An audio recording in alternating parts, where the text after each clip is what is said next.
Fala galera, eu sou o Alan do Tech Doido e como você já deve estar sabendo, esse ano acontece um dos grandes acontecimentos do Brasil. É, isso mesmo, a Copa do Mundo. Não, brincadeira. Acontece as eleições, isso mesmo. E tem uma grande polêmica, e não é polêmica, vai, como você quiser chamar, que são as urnas. Elas são confiáveis ou não são? Vem comigo que eu vou te explicar como é que elas funcionam.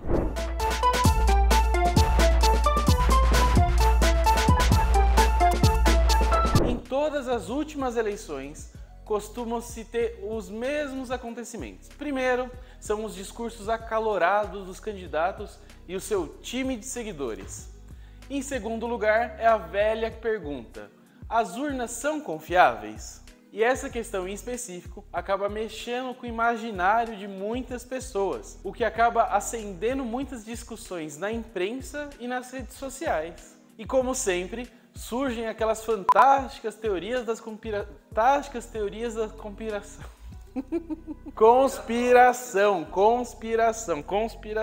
E como sempre, surgem aquelas fantásticas teorias da conspiração. E o fato é que a Justiça Eleitoral trabalha duro para que as eleições aconteçam de forma seguras e transparentes. E a qualidade desse trabalho pode ser conferida pela própria população lá no final das eleições. É claro que sempre tem aquele candidato chorão que, para não ficar feio que perdeu a eleição, manda umas coisas desse tipo. Vale lembrar que o sistema da urna é um dos mais modernos do mundo. É usado todo tipo de recurso de segurança. Então, os caras estão trabalhando duro mesmo para que a coisa aconteça e seja prática, rápida e fácil. Só quem teve que votar ali, no papelzinho e tudo mais, é tiozão que nem eu, assim, sabe como que era difícil votar naquela época, escolher aquele monte de candidato no papel, era bem complexo e a apuração também era muito demorada. Por incrível que pareça, é mais fácil você fraudar o papelzinho do que um sistema informatizado, acredite. Antes de apertar o verdinho lá de confirma da urna, você tem que apertar para curtir o vídeo, se inscrever, ativar o sininho e o amei, valeu? Aí você me pergunta assim: mas Alan, como é que eu vou saber que isso aí é realmente seguro? Olha, são alguns pontos. O primeiro é que o governo ele realiza testes públicos que todo mundo pode acompanhar. Inclusive são chamados especialistas das mais diversas áreas e esse ano, se eu não me engano, foram chamados até militares. Um outro ponto que pode ser acompanhado por você, eleitor, é a votação paralela. O que é isso? Eu vou te explicar. Próximo da eleição, são sorteadas urnas aleatórias e é feito esse teste, se está funcionando, se está sendo registrado corretamente. Então o que acontece? Essas urnas que são sorteadas são levadas até o Tribunal Regional Eleitoral, elas são substituídas por outras que já foram configuradas exatamente como todas as outras, e essas que foram retiradas, elas vão servir para testes. Esses testes acontecem em audiências públicas, que você pode acompanhar. E no dia das eleições, essas mesmas urnas que foram sorteadas de forma aleatória, elas também em cerimônia pública são testadas, ou seja, é feita uma votação paralela para ver se elas estão registrando e tudo mais corretamente os votos. Um outro ponto é que no final da eleição você tem acesso ao boletim da urna. Isso mesmo, ele fica disponível publicamente na internet. Você pode pegar ele, e confrontar com os resultados divulgados pelo TSE. Aí não tem erro. Desde 2009, geralmente um ano antes da eleição, acontece, como eu já disse, a consulta pública de como é que está funcionando a urna e tudo mais, aqueles testes, eles são chamados especialistas. E a urna também ela tem dois mecanismos de segurança, vamos dizer assim. Primeiro é a assinatura digital, que garante que cada urna é ela mesma, e tudo mais, que não foi fraudada. O segundo mecanismo é o famoso hash, que é o resumo digital. O que é isso? A própria urna ela consegue analisar os arquivos que tem lá, se eles não foram modificados ou se não foi incluído nada externo. E esses arquivos eles são disponibilizados também, a qualidade, a quantidade deles, publicamente, lá no portal do TSE. O sistema ele é bastante inteligente e funciona em camadas.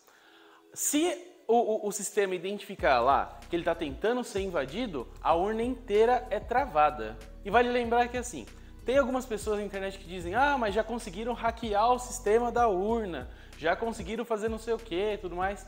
Tudo isso aconteceu dentro desses testes do próprio governo. Então assim, primeira coisa, esses especialistas eles foram chamados justamente para conseguir quebrar essas barreiras. Depois que eles conseguiram fazer alguma coisa, esses defeitos, vamos chamar assim, obviamente foram consertados, né? Então a ideia de se chamar especialistas é justamente essa, né? Para que se melhore o sistema. Segundo, se existir alguém que consiga realmente hackear e tudo mais e tal, tem um outro mecanismo que é o seguinte: as urnas elas não são ligadas à internet que a gente tem acesso, né?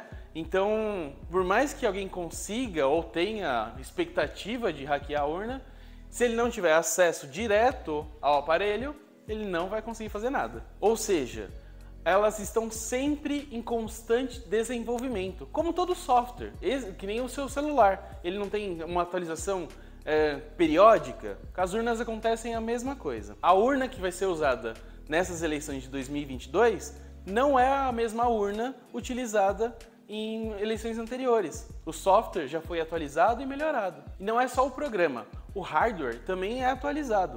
Essa nova versão, inclusive, usa um processador que chega a ser 18 vezes melhor e mais rápido que a de 2015.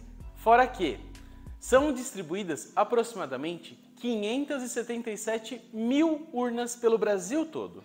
Se alguém quiser hackear, e a gente já sabe que para tentar invadir uma urna você tem que ter acesso físico a ela, imagina quantas urnas precisam ter esse acesso e serem modificadas para que se consiga dar algum resultado diferente do que aconteceria. É muito, muito, muito trabalho. Então assim, um breve resumo. As urnas são constantemente testadas, são chamados especialistas de todas as áreas, são chamadas pessoas de todos os partidos, né? Então, para fazer esse teste em busca de melhorias em todos os anos, né? O software é sempre atualizado, o hardware é sempre procurado deixar ele melhor também, a segurança física das urnas é muito bem feita, a distribuição exige uma logística muito, muito, muito segura. Então, a chance de se ter uma fraude nas eleições por culpa da urna é quase zero. E você, eleitor, que o dia que você for votar lá, esse ano tem umas regrinhas novas. O celular é um dos pontos mais polêmicos.